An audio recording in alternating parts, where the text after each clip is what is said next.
Bayangin gini, kita hidup di zaman dimana orang bisa tahu masalah hidup kamu, bahkan sebelum kamu sendiri selesai mikirinnya. Sedih dikit langsung story, lagi capek bikin threads, lagi berantem update status, lagi jatuh semua orang harus tahu.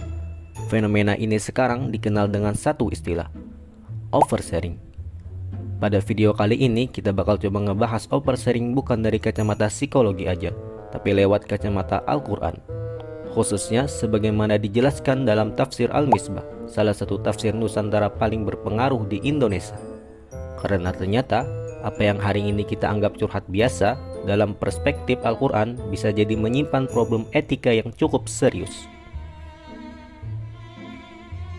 Media sosial awalnya diciptakan sebagai alat komunikasi, tapi dalam perkembangannya ia berubah jadi ruang curhat massal.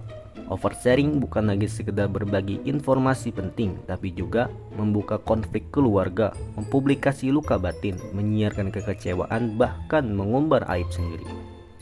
Dalam kajian komunikasi, perilaku ini sering dikaitkan dengan kebutuhan akan pengakuan, validasi emosional, dan rasa ingin didengar. Media sosial akhirnya berfungsi sebagai ruang katarsis. Masalahnya, keterbukaan semacam ini punya harga yang mahal, yakni privasi yang menghilang, rasa malu menipis, dan batas antara yang personal dan publik bisa jadi kabur. Disinilah persoalan oversharing mulai berbenturan dengan nilai-nilai etika Islam. Dalam Al-Quran, manusia dipandang sebagai makhluk yang bermartabat. Menjaga kehormatan diri bukan pilihan, tapi tanggung jawab moral. Karena itu, Al-Quran dengan tegas melarang tajasus, ghibah, dan penyebaran keburukan. Larangan ini bukan cuma berlaku untuk membuka aib orang lain, tapi juga aib diri sendiri. Dalam kajian hukum Islam, ini berkaitan dengan hifdzul 'ird atau perlindungan kehormatan. Oversharing dalam banyak kasus justru bekerja ke arah sebaliknya, membuka ruang fitnah, eksploitasi, dan kerusakan relasi sosial. Apalagi Al-Quran mengingatkan bahwa setiap informasi yang kita sampaikan akan dimintai pertanggungjawaban. Di media sosial, satu unggahan bisa abadi, disimpan, dibagikan, dan disalahgunakan. Sekali keluar, tidak selalu bisa ditarik kembali. Memang, kata oversharing tidak ada di dalam Al-Quran, tapi perilakunya sangat dapat dikenali. Al-Quran banyak mengkritik kecenderungan manusia untuk berlebihan dalam mengekspresikan diri, lemah mengendalikan emosi, dan tergesa-gesa dalam berbicara.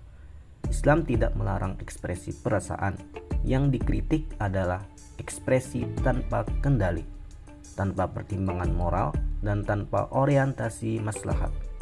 Ketika curhat berubah menjadi ajang pencitraan, ketika luka dijadikan konten, dan penderitaan diperdagangkan demi atensi, disitulah ekspresi kemanusiaan berubah menjadi problem etika. Disinilah tafsir Al-Misbah memberi kita kunci penting.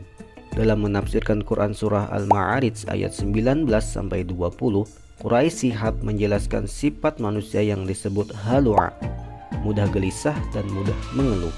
Ini bukan celaan mutlak, tapi deskripsi fitrah manusia.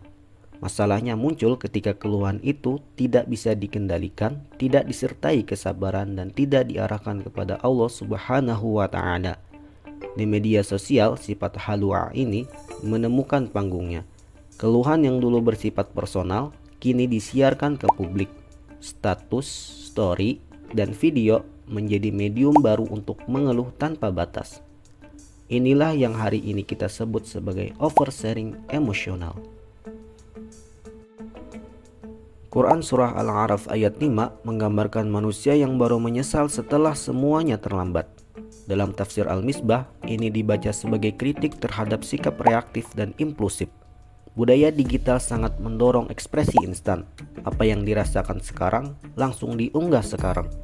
Padahal, banyak kasus oversharing justru berakhir dengan penyesalan, hubungan rusak, jejak digital yang tak bisa dihapus, dan luka psikologis bertambah. Al-Quran mengajarkan satu hal penting, tidak semua keluh kesah harus diumumkan.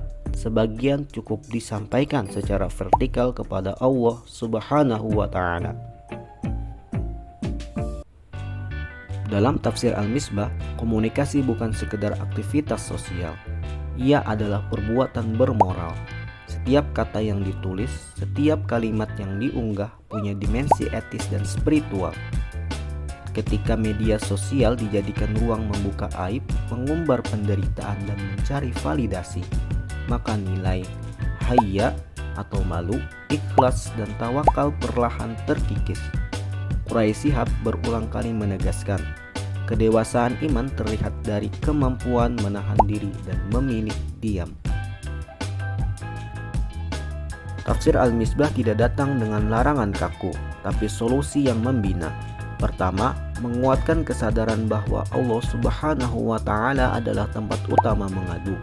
Kedua, membiasakan pengendalian diri sebelum berbagi. Ketiga, meneguhkan etika privasi. Tidak semua pengalaman layak dikonsumsi publik. Dan keempat, mengubah media sosial menjadi ruang maslahat, bukan pelampiasan emosi. Oversharing mungkin terlihat sepele, tapi dalam perspektif Al-Quran, ia menyentuh soal kehormatan, etika, dan kedewasaan iman. Melalui tafsir Al-Misbah, kita belajar bahwa Islam tidak anti-ekspresi, tapi sangat peduli pada batas. Di era digital, tantangan kita bukan cuma sekedar berbicara, melainkan tahu kapan harus diam. Kalau menurut kamu, apakah media sosial hari ini lebih sering jadi ruang maslahat atau justru ruang pelampiasan? Coba tulis pendapatmu di kolom komentar.